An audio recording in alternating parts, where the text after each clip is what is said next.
అండి, అందరికి నమస్కారం. నిన్న అచ్చెన్నాయుడు గారు చేసిన స్టేట్మెంట్ అయితే సంచలనాత్మకంగా మారింది. ఎందుకంటే చెప్తాను చూడండి. ఆయన ఏం చెప్తున్నారంటే, ఇప్పటి వరకు లాస్ట్ 5 సంవత్సరాల్లో మీరు పడిన బాధలు చాలు, ఇప్పటి నుంచి మీకు ఏ బాధ కలిగించను.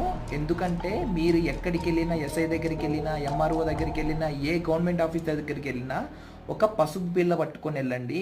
మిమ్మల్ని చైర్లో కూర్చోబెట్టి మీకు టీ ఇచ్చి మీ పని ఏంటి అని చెప్పేసి అడిగి మరీ మీ పని చేసి పెడతారు.